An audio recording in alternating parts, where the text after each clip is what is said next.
машина на заднем плане, кстати, без номеров. Приедете, заберете. Всем привет! Сегодня на распаковку к часовому попал электросамокат. Я ездил практически на всем чем угодно, двухколесном, на велосипеде, на мопеде, на мотоцикле, но, к сожалению, на электросамокате я не ездил. И сейчас мы его распакуем, и, я так подозреваю, еще немножко будем и собирать. Итак, приходит он в такой коробке, весит около 15 килограмм. Сразу не забудьте поставить приложение, потому что вот этот QR-код, который стоит здесь, я его сканировал, но, к сожалению, по нему приложение у меня не ставится, пришлось искать по названию. Начинаем распаковывать. Приходит без дополнительной упаковки, но, в принципе, я думаю, тут все упаковано надежно, поэтому сейчас будем посмотреть, что там внутри. Вы спросите, почему я купил именно такой? А потому что он просто самый недорогой, и на него практически нет плохих отзывов на Алишке. А вот в таком виде мы его видим, и если взять это все дело поближе. Как видите, он довольно-таки надежно запакован. И проблем при транспортировке быть не должно. Итак, деребаним коробку дальше. Коробку мы все-таки деребанить не будем, потому что там медные скобы, и ножу придет определенно писец. Поэтому давайте аккуратно это все дело доставать.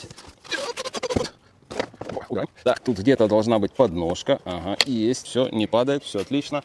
Так, что у нас в комплекте, кроме самого электросамоката и еще зарядное устройство? Кстати, оно совершенно небольшого размера. И неплохой еще идет в комплекте ключ, винты с фиксаторами. Называется он TX01 Smart E-Scooter. И здесь есть нормальный QR-код, по которому мы сможем скачать все-таки приложение и подключиться к этому самокату.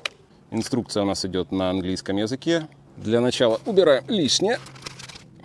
По характеристикам, это самый обычный электросамокат, причем самое интересное, у него сзади, я так смотрю, стоят барабанные тормоза, впереди стоит электромотор, здесь батарейка на 8 ампер-часов, 36 вольт, пробег у него 25 километров, скорость 31 километр, которая настраивается, кстати, в приложении. Самый обычный, без амортизаторов, сами знаете, с чего скопированный самокат, и сейчас мы его попробуем потихонечку собрать. В комплекте идет инструмент, и поэтому сборка тут займет буквально пару минут. Данный вид самокатов, я думаю, подходит хорошо для тех, кто еще ни разу на них не катался, собственно, как я. Потому что нужно понять, нужен ли вам такой самокат или нет. Стоит он, кстати, совершенно смешные деньги, и если успеете в течение недели, то я внизу прикреплю промокод, по которому цена будет, ну, очень смешная, там скидка около 25 евро, а остальные куда крутить, сейчас будем разбираться. Вот так, я думаю, будет лучше видно. Первые два винта мы закрутили. Теперь ищем, куда бы еще пару винтов закрутить. Оказывается, все 4 винта, а тут их, кстати, даже не 4, а 5, у нас идут в руль. Итак, докручиваем еще 2. Заявленный пробег у него около 25 километров. Ну, я так подозреваю, этот замер меряют у людей с весом 50 килограмм, и с моим весом 78, я надеюсь, он 20 километров будет выдавать. Периодически приходится ездить от 2 до 5 километров. Я езжу на велосипеде, но педали крутить не всегда хочется, поэтому попробуем ездить на вот этом вот, учитывая, что у него практически нету плохих отзывов, и я надеюсь, что он это будет выполнять без проблем. У него, кстати, покрышки 8,5 дюймов, и, естественно, бескамерные, в общем, просто резина. А давайте проверим, поедет ли он без подключения к телефону.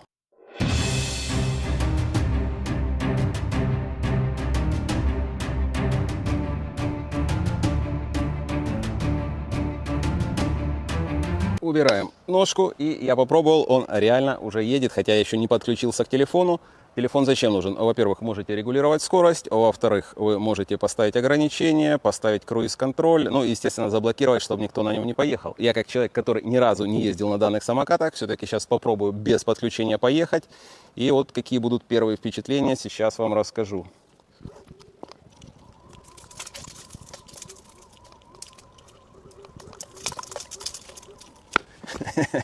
Если вы не катались на электросамокате, если честно, прям сразу поехать у вас не получится. Вернее, у меня поехать получилось, но ощущения довольно-таки странные. Амортизации нету, газ нажимается вот такой вот странной штуковиной. Кстати, тормоза я не проверил. Тормоза должны быть частично электронные, то есть тормозиться будет электромотором. И задний тормоз у нас барабанный. При торможении мигает сигнал тормоза. Все здесь максимально просто. У нас есть вот такой звоночек.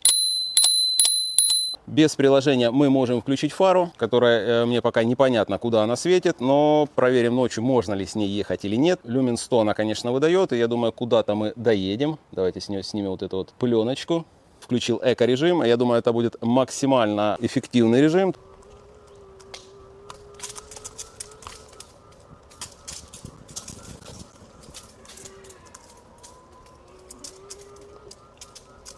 Так, торможу. Тормоз, честно говоря, не совсем обычный. То есть вот на велосипеде, если дисковый тормоз, он хорошо блокирует. Если не дисковый, он в среднем блокирует, а это вот что-то среднее. Он издает шум, но его нужно хорошо прожать для того, чтобы он полностью заблокировал колесо. Данный электросамокат я планирую также использовать, возя его в багажник. Важно проверить, насколько быстро можно его собрать. И, кстати, очень удобно с ним ездить в общественном транспорте. Вы доехали, к примеру, в другой город, вышли на вокзале и спокойно себе можете ездить, рассматривать окрестности, пока у вас, конечно, не сядет аккумулятор. Итак, пробуем. Раз. Все, я разобрался. Тут нужно просто рычажок на себя нажать, и тогда это все дело без проблем фиксируется. Так вот. Ну, кстати, довольно-таки легкий, но около 14,5 килограмм весит. И, в принципе, в руке довольно-таки удобно его транспортировать. А давайте попробуем его теперь соберем назад. Собирается он быстрее. Раз, два. Готов к работе. Но вот в эко-режиме он очень медленный. Надо посмотреть, какое ограничение идет по километражу, потому что, мне кажется, километров 15 он максимум наберет в таком режиме. У нас будет две части. Сейчас была распаковка, сейчас мы попробуем проехаться. Я нацеплю сюда экшн-камеру, посмотрим, как это все дело разгоняется.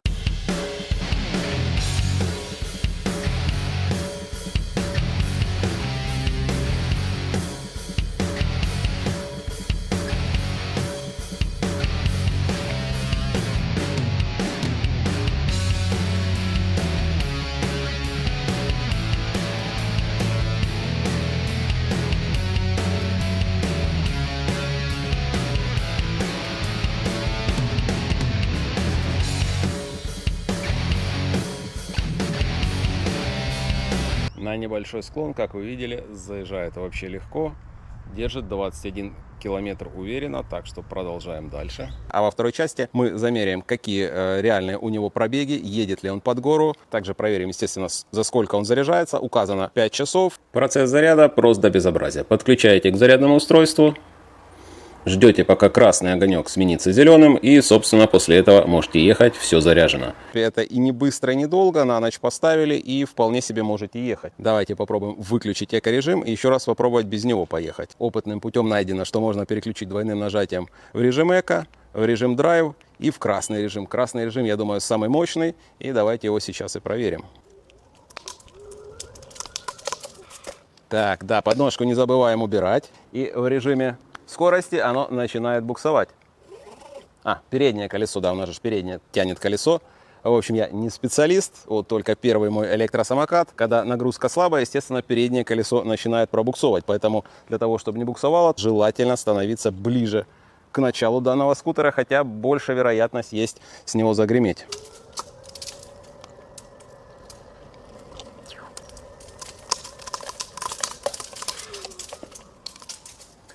В режиме драйва он максимально адекватный, то есть в режиме эко он уволень, в режиме красного дисплея он пытается максимально рвать, даже с места проворачиваются колеса, а вот в режиме драйва он такой спокойный себе самокат, и я думаю, это оптимальный режим, в котором я и буду ездить. Акция будет около недели, поэтому если хотите за недорого взять вот такой вот, я надеюсь, отличный самокат электро, ссылочку я закреплю, кому надо, смотрите, заходите.